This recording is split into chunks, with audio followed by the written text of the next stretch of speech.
Hey guys, how you doing? Morning.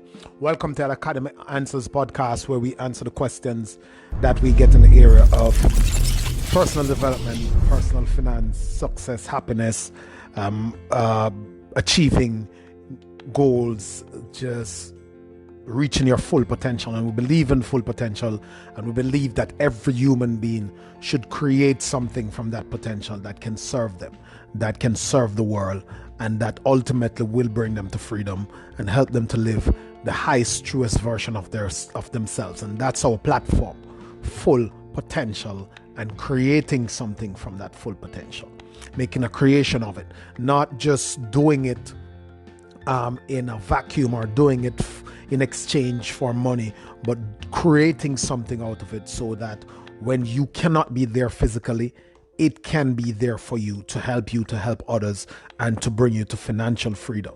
Because we understand the power and the link between freedom and happiness. It's the best way to secure your happiness, and it's the best way to choose how you impact and what you affect and what you do and how you live your life. So I have a question that I got from Instagram a couple months ago, and this question is: you motivational speaker people and gurus like to talk about it's doable, it's possible. How come only 10% of people manage to get to any level of financial independence and success? How come most people can't do it? If it was so doable, why don't everybody do it? Well, yeah, that's a good question, and that's also self-explanatory concept. It's easy to see why some people achieve some things and some people don't achieve it.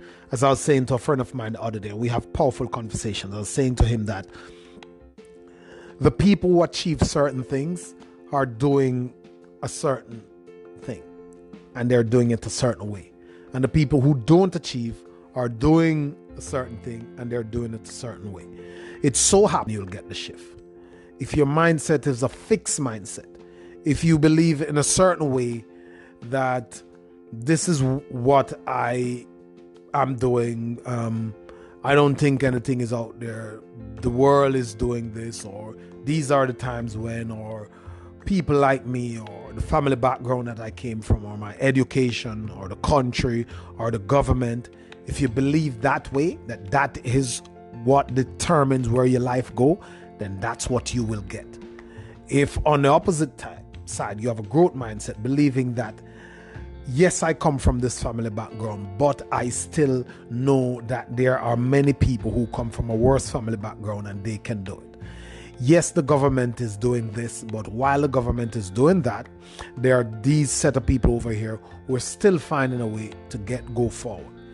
Yes, I am of this complexion, or I'm of this size, but here is 10, 15, 20,000, 20 million other guys who are of the same complexion who get to do it.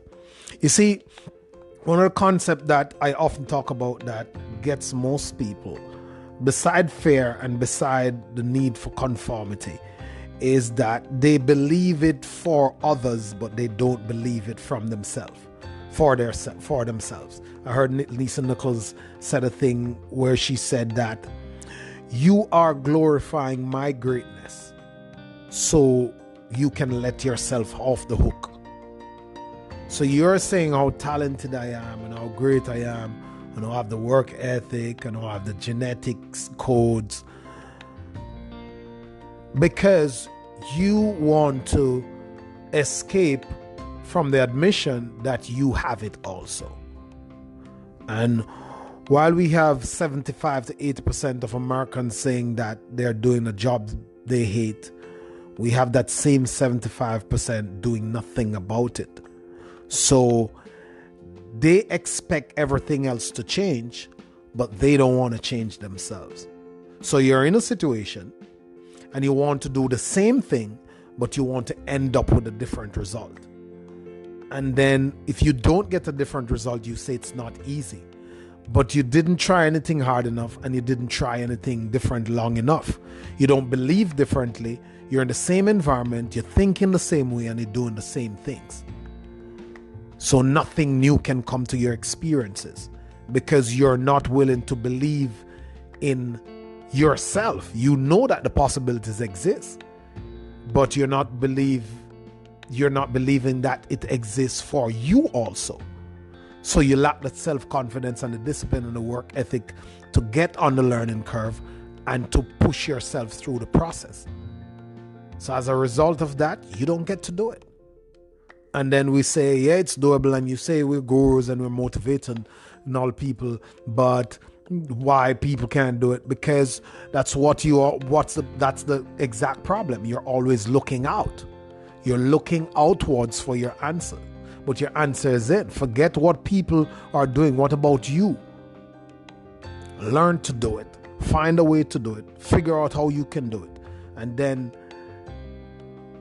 you will be able to do it for you. The masses will always be the masses, because common impulses and feelings and emotions and conformity is our default. Our brain is wired for easy. Our brain is wired to get to a level that is commonplace in society. So when we were going to school, we never had cars, and we never had jobs, and we never had money, and we never had house in our own families. But we realized that everybody after school got that. So our brains take us there through whatever tough times and trials and difficult things we push through, and we get there. But once we get there, because that is the general status quo, we say, yeah, this is okay to get to, or it's okay to fight to get to this point. But we excuse our way, or give ourselves excuses why we can't get to the next level. Because the next level is not so commonplace. And the next level is not that it is harder, but the next level is asking for you to operate in a different and a more difficult way. In other words, the next level is asking for you to do it when there is a certain level of comfort. You have an option. Like you fit in, you're okay. So why would you bother to? But when you were at the lower level, when you didn't have any car, and you didn't have any house, and you didn't have all these fancy stuff, you would kill yourself to get there, because it is not matching everything else around you. So your comparison frame in your brain gets you there, make you do the work. But now you can fit in. You look good. So why would you bother to push against anything else that's uncomfortable, that's going to take away your TV time and take away your vacations and take away all these other stuff? Why? I'm here now. I can enjoy this. Everybody's doing this. I look good. Everybody think I'm successful. I drive this. I live here.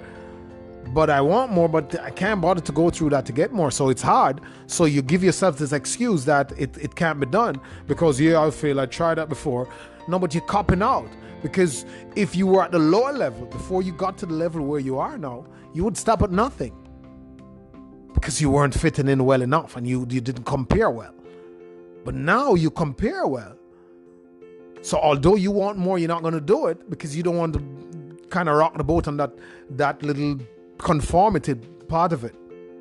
So no, you're not going to do it because you're not going to spend your 3 nights a week out and eat out money and the car payment to invest in your business and to learn some new skills and to take you away from the phone and TV and all the social gatherings. You're not going to do that because that's your little social comfort zone. That's a little conformity block.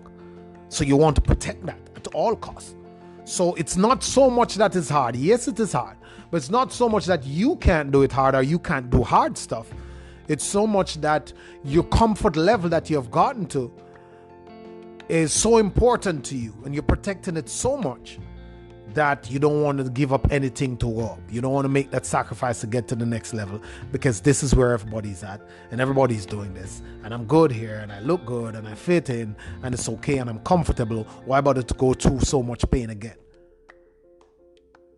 So that is it. No pain, no gain, but you're not willing to do the pain for the gain. You want to try a little thing and get through a little rough patch of toughness, and then you're like, I can't do no more. It's too tough. Why do I have to do this? Or I guess it won't work. Or all these guys just talking crap. It doesn't work for me. And you're not willing to put in the same 10 years that you put in to get to this level when you just left school, and you put 10, 15 years in to get to this level. You're not willing to put 10, 15 years in to get to the next level either. That's it. Everybody can, not everybody will. It's hard, but it's worth it. And the only reason why it is so hard, and I challenge anyone on this, the only reason why getting to the next level, for example, a level of financial independence, a level of getting off the clock and running your own business and deciding on the terms of how you work and making more money and living a better life, the life that you dream of. The only reason why it is so hard is because you have gotten to a comfort zone and a conformity type of everybody's doing position. That's the only reason why it's so hard. Because before you got to that level, it was this hard too. But you had to get there because you never fit in and you never compared well. Have a good day. Thanks for listening to the podcast. Find me on Instagram, Lone Motivator Car. Always a pleasure.